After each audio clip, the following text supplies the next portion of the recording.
and sisters, on the thing which I call account for the taxpayers' money. Can I hear you say that? Account for the taxpayers' money. Can you say that again? Account for the taxpayers' money. Thank you very much. One of the principles of taxation is transparency and accountability. It means that the taxpayer, the one who is paying the tax, must know the reason why he's paying the tax. And not just knowing the reason why he or she is paying the tax, he or she will be told that this is what we are going to do with the money that we are paying as tax. Also, the father of economics, in the person of Adam Smith, in one of his books, which he called The Wealth of Nations, he will highlight the fundamental importance why people pay tax. One of the reasons why people pay tax is to raise revenue for the government, to redistribute income between, or to redistribute income and wealth from the rich to the poor. The last one, to promote social welfare. And what does that mean? By taxation, from the tax you pay, the government should be able to take care of our well-being. For instance, provide good roads for us. From our tax, the government should be able to provide good health care for us. From our tax, the government should be able to provide electricity, pipe-bomb water, or what have you. Anything that will make our life better. From our tax, the government should be able to take care of that. Jesus, in the gospel of today, will also address this fundamental issue in our society: taxation. They came to meet Jesus with this important question: should we pay tax? Praise the Lord. Hallelujah. Amen and amen. Amen. Should we pay tax? That is the question they asked Jesus. Should we pay tax? Is it necessary for us to pay tax? For us to understand what Jesus was trying to explain this morning, first of all, let us look at the type of tax system that was operational during the time of Jesus. There are three types of taxation that was operational during the time of Jesus. Number one is what I call the grand tax. Number two is the income tax. And number three is the pool tax. What is the grand tax? The grand tax is 1/10 of the grain of every Jew. The income tax is 1% of a man's income. And the pool tax is the tribute coin, as the case may be.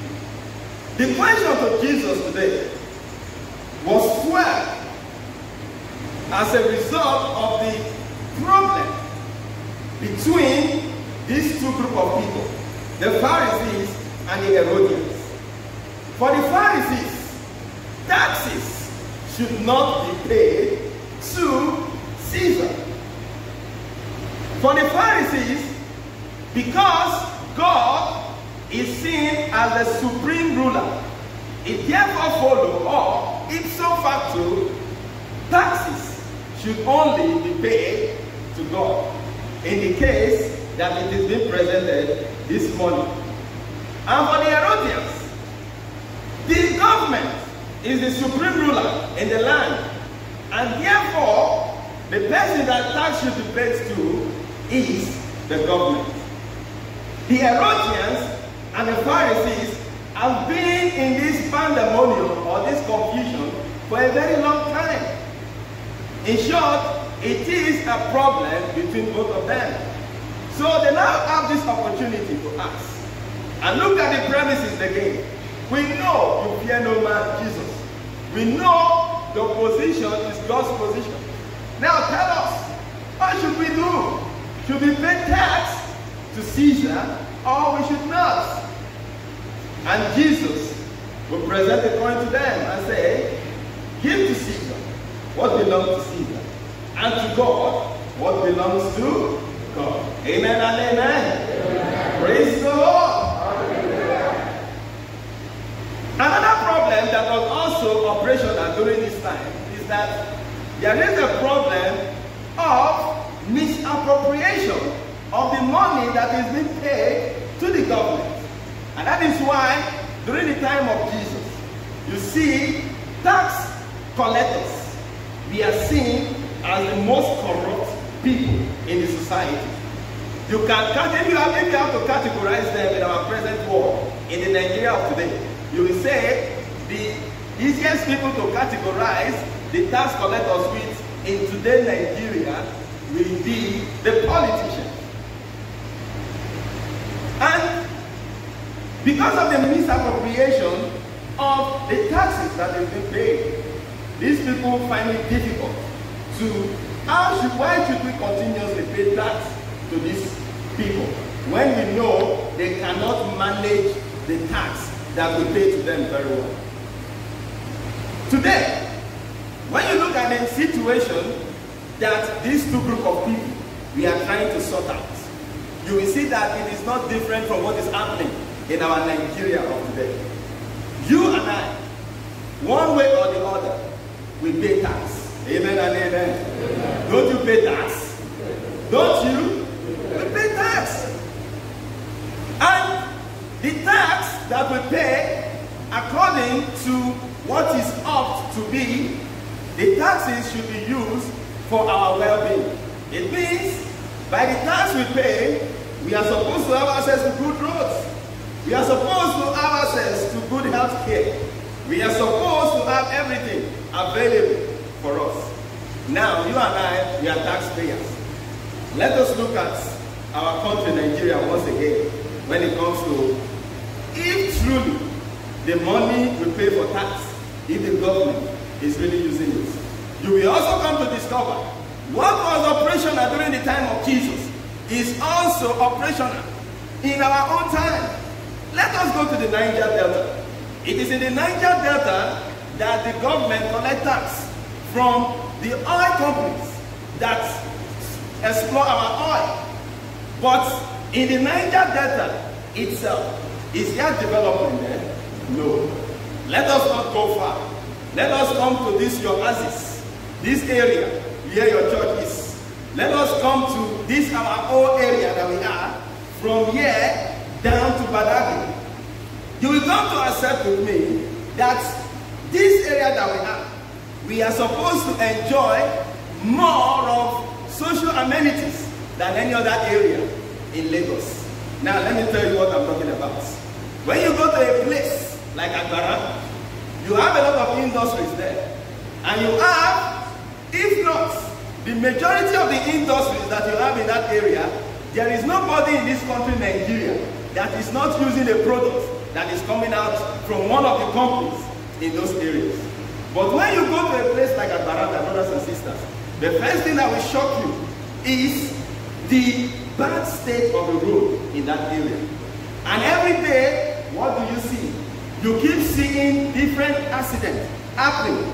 If a container is not falling today, it will be a container falling on another person. That is what you see. That is what is operational. Then you now ask yourself, all the industries in this area, the government collects tax from them. Why is the government not using the money that they are collecting from tax? Why are they not using it to maintain the road? You can see there is a problem somewhere. Now let us come to this Badagry Road. If you will accept with me the Alaba International Market that is here, and also the trade fair that you have here, these are places that the government generates a lot of revenue. What now happened? Why is the government not using the money they generate from such revenue? Why are they not using it to take care of the roads? There is a problem somewhere. Now when you now go down to Badagry, Badagry is supposed to be like a home of treasure for us in this part of the world. Why did I say it should be why am I saying it should be a home of treasure? Because that is where most of our ancestors, they are sold out to slavery. And if you have a place like that in this part of the world, and the road leading to such a place is not developed, is there no problem somewhere? There is a problem somewhere, my brothers and sisters. And when you look at some of these things, that is the reason why you see the youths, they are rising up today, saying, enough is enough. The youths are saying, why are we going to keep paying tax? You tax us every day by day, but what you are supposed to do on your own part, you are not doing it. When you don't do what you are supposed to do, what happens? It is what will happen. That is what you are seeing today. You see people protesting and shouting, enough is what? Enough. My brothers and sisters, one thing we must know, just like Jesus was trying to explain today, give to Caesar what belongs to Caesar, and to God what belongs to who? God. My brothers and sisters, the time has come for you and I. Let us not just be concerned about church, spirituality. Let us also be concerned about what goes on in the political arena of our country. Gone are those days when you just say, oh, politics, let it be for them. If you keep saying, let politics be for them, it means your voice will never be heard. They will keep making policies and principles that will continuously affect the Christian body. Give to Caesar what belongs to Caesar, and to God what belongs to God. Today, we are celebrating the Mission Sunday. And by Mission Sunday, it means we, by the virtue of our baptism, by the virtue of our confirmation, you and I, we are foot soldiers to go and propagate the gospel. Let us stop saying and stop putting ourselves in that shoe of saying, oh, the work of preaching, evangelization is in the hands of the priest only. If the work of evangelization is in the hands of the priest only, why then are you baptized? Why then are you confirmed? On the day of our confirmation, or by the definition of confirmation, it means by confirmation we become soldiers of who? Christ. Soldiers of who? Christ. How will a soldier not go to battle and you say you are a soldier? You are not a soldier, rather you are a dormant soldier. It means, my brothers and sisters, today the church is calling us, give to God what belongs to God. The thing that belongs to God that you are holding, are you giving it to God? God may not even be interested in your money. All God will just be interested is your service. God may just be interested in the time that you have. Your service, your time, your money. Which of them are you giving to God? Today is Mission Sunday. Today is a day for we to go back into ourselves and ask ourselves that fundamental question. What am I giving to God? Am I giving to God what belongs to God? Or I am still holding what belongs to God in my pocket. And I am saying, you people should come and collect it now. The bit is my money. I am the one working it. Don't worry. Keep that money till parousia. Or keep the money till eschatology. You know what parousia and eschatology mean? If you do not want to give out your money for the service of God, keep it till Jesus will come back the second time. And when Jesus comes back the second time, what are you going to say you have done with your life? So my brothers and sisters, today, Jesus is telling you, give to Him what belongs to Him. The work to propagate the gospel is not exclusively reserved in the hands of the priest. Because sometimes, when we Catholics want to feel the sense of relaxation, we will say, oh, after all, the work, now their work, may they do, now for that church. The church, not be for that church, though. The church, now both for that and lay people. I hear the church. So my brothers and sisters, Jesus is reminding you and I today, your confirmation promises to be a soldier of Jesus. How are you being a soldier to Jesus?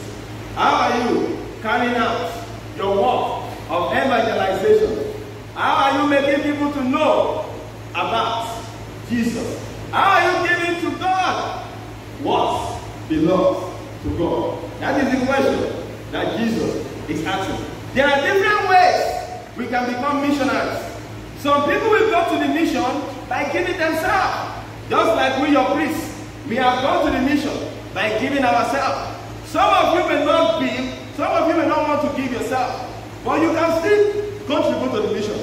You may not want to go to the mission by giving yourself. You may want to go to the mission by contributing what you have. You are also supporting the mission by giving what you have. There are different ways we can support the mission. Give to God what belongs to God. As we ponder on His words today, it is my prayer that God will continuously shower His blessings upon you all through Christ our Lord.